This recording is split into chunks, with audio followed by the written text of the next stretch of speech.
Aloha, and your bulletin is your take-home work. We are challenging you to follow 52 of the most important stories of our scriptures for this next year. And so take that out, and we're on week 2, so if you weren't here last week, you can catch up quickly. So please take that home with you. Also, this morning, we're using only the piano because the organ is down. The blower that blows air into the pipes had a rip in it, and we got it, and thankful to Margaret making sure that we made it through Christmas before we took the organ down. So it's in repair, and we'll be back up, we believe, next Sunday. So today we're going to enjoy the beauty of the piano. So that way you know why there's no organ today. So would you pray with me as we begin this time together? Our God, you are the one who beckons to us, invites us into a journey. This journey has high points and low points and everything in between. And yet in the busyness of our lives, we forget to slow down enough to create space. Today, would you teach us anew this which we've been given by the ancients, so that we can create the space for you to dwell. And so move among us is our prayer. For it's in Christ's name that we ask. Amen. Now that the holidays are over, does anyone feel like they've been on sensory overload? Or am I the only one? You know, the holidays are this great time where we're so excited to be together and join together as a community and as families. But then afterwards, there's this letdown as life changes and we go back to normal. But at the same time, we also find that we're so used to doing and going and being busy that we forget how to just be. And so interestingly enough, there was a study done to see how long is the average person's attention span. So let me ask you, how long is your attention span? Well, according to the study in 2000, it was done by the National Center for Biotechnology Information, shared that the average attention span was 12 seconds. And even better news, in 2015, they did the same study, and the average attention span now is 8.25 seconds. Isn't that crazy? But it's true. We live in this world in which we're so busy that even simple things in life have become so fast, and oftentimes we don't think about what we're doing. Examples from this research of how the world has changed. The percentage of teens who forget major details of their close friends and family is 25% because they're overwhelmed so often with stimuli. The average number of times a person in an office checks their email during a workday per hour is 30 times. What? I have ADD, but y'all have really bad ADD. The average length of an internet video that someone will watch is 2.7 minutes. And the longest that a person will view a web page ever for all the information is of more than 10 minutes is only 4% of the population. What has been revealed to us, which I don't think is news to anyone, but we live in this world in which being busy has become this badge of honor. That when someone asks, "How are you?" how many of you immediately respond by saying, "I'm busy. I'm really busy. I'm overwhelmingly busy." And it's become this badge in the American culture that if we're busy, then we're important. But in being busy, we've actually lost a real sense of our heart, of our soul. The highest good for us isn't busyness. The highest good for us is depth. Richard Foster is an author that passed away a few years ago and wrote a book that I read early along in my spiritual journey called The Celebration of Discipline. If you've never read this book, I would highly suggest every person read it. The celebration of discipline is the celebration of the ancient practices of the church and how we use it in our own lives to be transformed into something new.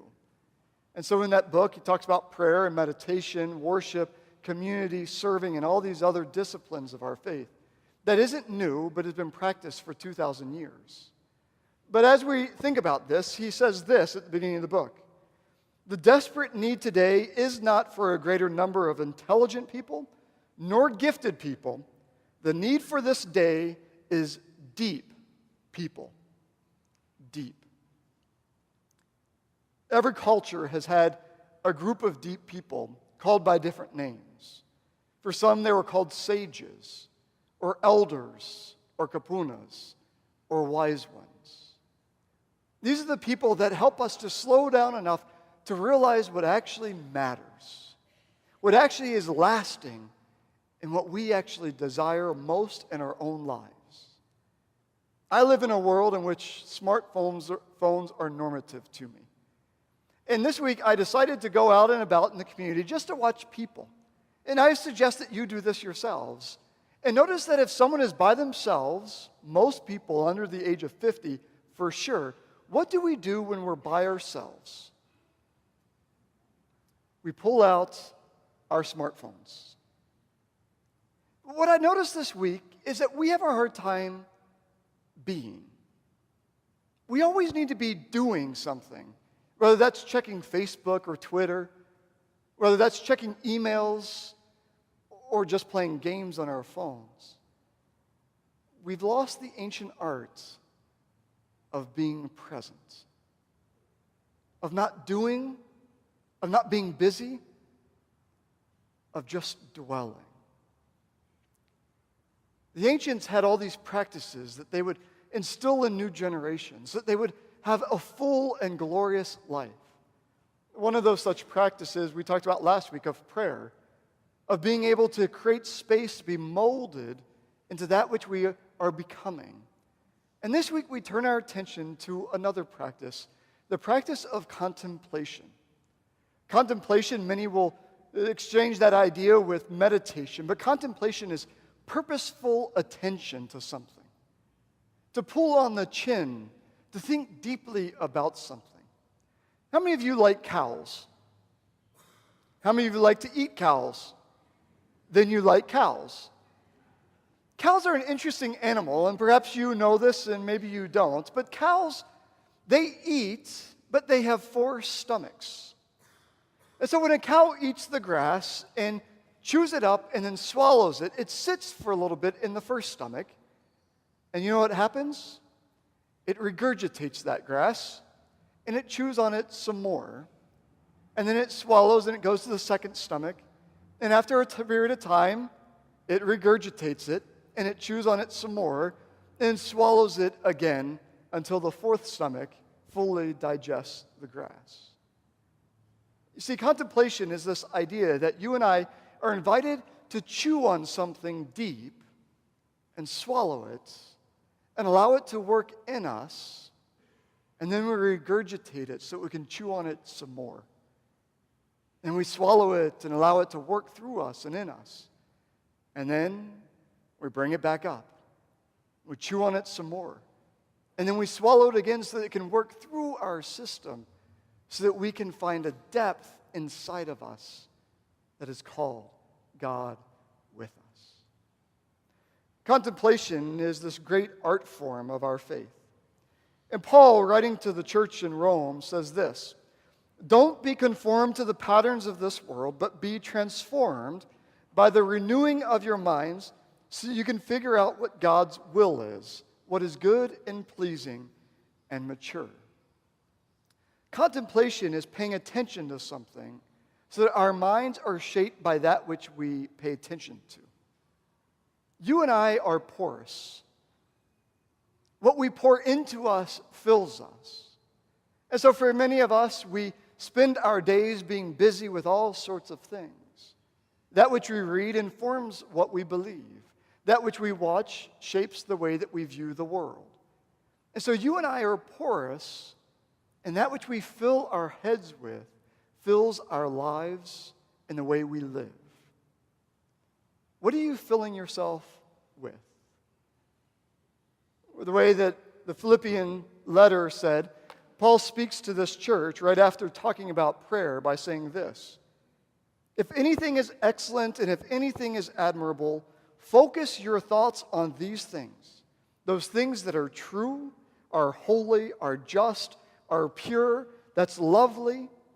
and that is worthy of praise. Contemplate those things. The Greek, think about these things, literally can be also translated to consider, to give thought to, or to reason out. You see, it's not about emptying yourself so that you don't think. It's about filling yourselves with the things that we ought to think about. Contemplation is this journey that we go into. And if our average attention span is 8.6 seconds, it means that we're constantly returning our attention to whatever it is that we're thinking on. And we fill ourselves with something deep that informs us and transforms us. Another way to think about contemplation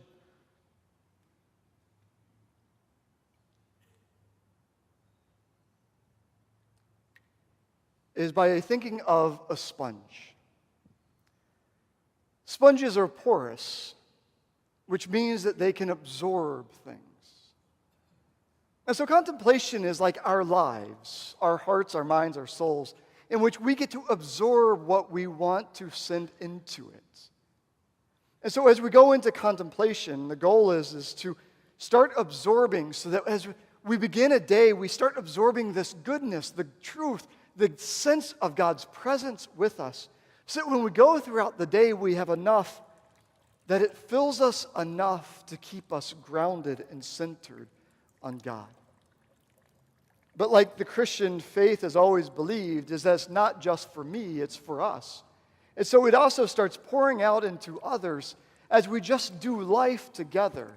Those things that we talk about and say, the way that we share compassion, hope, and love, it pours out of us. And throughout our day, it starts pouring out. And if you're anything like me, by the end of the day, there's nothing left to pour out. And so the very next day, I have to go and refill that sponge inside of me, so that I have enough to pour out and enough to sustain me throughout another day. As I keep moving and pouring and realizing that the Spirit is at work in me. And so some days, that sponge feels like it's endless. And other days, depending on what's happening, it disappears quickly. You see, you and I are sponges that absorb. Are we absorbing the things that bring us life and depth and fullness? Or are we bringing into ourselves the things that bring nothing but fill space and ensure that we get to wear the badge called busy? The last passage that was read today is a simple passage from Psalm 46. Be still and know that I am God. Will you say that with me? Be still and know that I am God. We're going to do a practicum real quick. We're going to take that phrase, and I want you to contemplate that phrase. Be still and know that I am God. And I'm going to show you just a little bit of what you can do every day to fill your sponge. And we're going to take that first phrase and give you a moment of silence to contemplate it. And then we're going to break that phrase down to a smaller section, to a word. And in this time, I invite you into this space called contemplation and allow the Spirit to fill you as you ponder and ruminate on these words. And so would you close your eyes and listen to these words and these moments of silence that follow. Play them over in your head over and over again.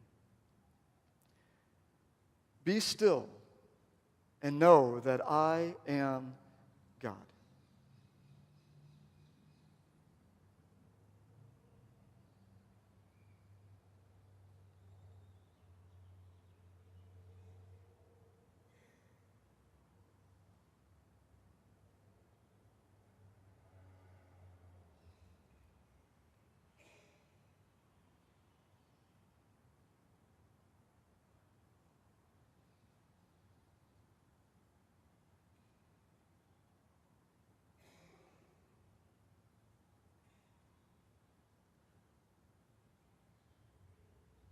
Be still and know.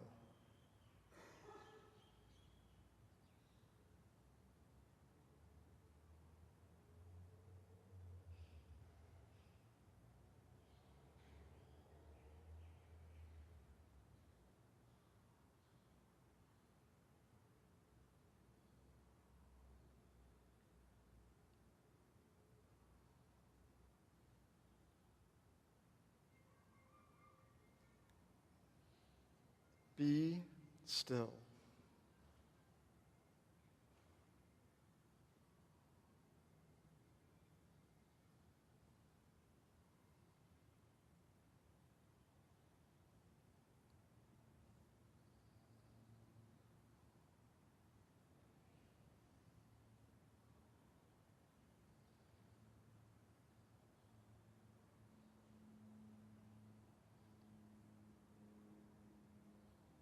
Be.